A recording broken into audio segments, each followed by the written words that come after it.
at me like I'm crazy. Right. Well, you know, the first thing you have to realize is that when physicians go to medical school, when I went to medical school, there was virtually no instructions on vaccines. You took a 2-week immunology course. You know, they're pretty intense, but it was just 2 weeks long. And that was your exposure to immunology. Well, you hardly had any time to learn about the intricacies of vaccines. I doubt that there's much more instruction today. You learn a lot about the mechanism of immune reaction, but you're not taught about vaccines in specific. So physicians generally don't know a lot about it, and they're not going to the scientific literature researching these things, looking at these things. And the vast majority of physicians know absolutely nothing about neuroscience. And so when you start talking about microglia being activated and excitotoxicity and immune reactions in the brain, they really don't know what you're talking about. You know, that's not their specialty. Well, sir, I'm not a doctor, but I know if I eat a big bag of Doritos with MSG in it, I get a headache an hour later. And before I ever heard this stuff was bad, by the time I was a teenager, I started avoiding MSG. I didn't even know what MSG was. I just knew, don't eat Chinese food, don't eat Doritos. Right. Well, you and millions of others made that observation while the physicians were denying it. And for decades, all the big journals, New England Journal of Medicine, was denying there was any such thing as the Chinese restaurant syndrome. Well, now it's proven beyond all doubt, and we know that these exposures produce certain destructions of brain connections and the exact mechanism of what it does. For decades, they denied that monosodium glutamate entered the brain. Well, now we have absolutely proof it does enter the brain and produces these changes, particularly in the young during the most intense brain formation.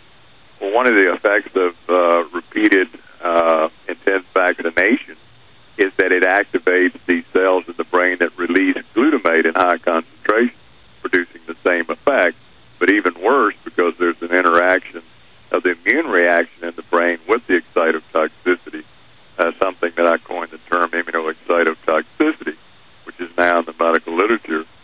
And this is a major mechanism for most of your neurodegenerative diseases like Alzheimer's and Parkinson's and Lou Gehrig's and Guillain-Barré and all of these things that we're now hearing about.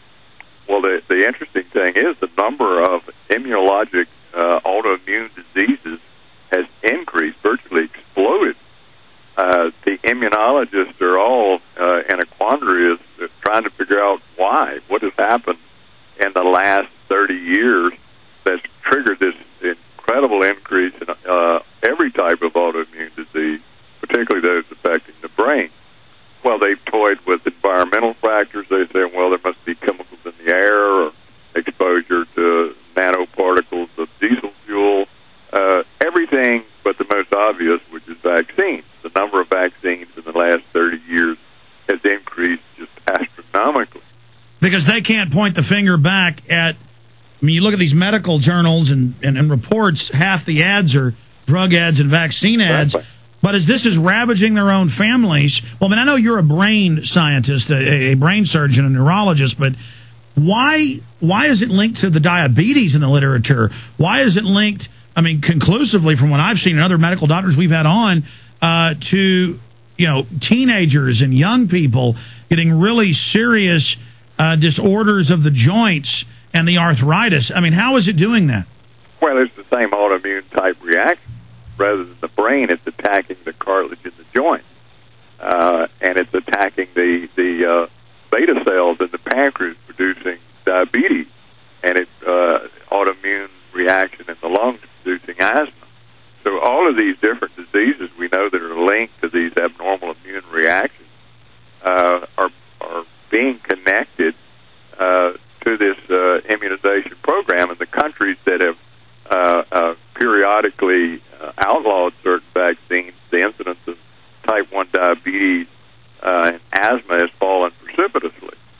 So we have very good circumstantial evidence of the connection to the vaccine policy. The problem is as you say, they're advertising in all the medical journals. They contribute huge amounts of money for medical education and support of medical schools. They wine and dine residents and interns. I'm talking about pharmaceutical company makers. So there's so much financial influence throughout the media because of their heavy advertising on all the media that you can't get this story out despite the fact you have overwhelming hard scientific evidence of this happening. It's just like vaccine contamination. That is so well demonstrated, yet we just can't get that story out except through programs like yours, which is telling the people from the scientists and the scientific studies what we're seeing. Virtually every vaccine is contaminated, and the scary thing is contaminated with agents that could produce cancer and neurological diseases as long as 2 or 3 decades after, and even be transmitted to your offspring. All right, doctor, stay there. That's incredible information. Medical doctor, literally trailblazed many of the modern medical terms being used. We'll be right back. If you or your parents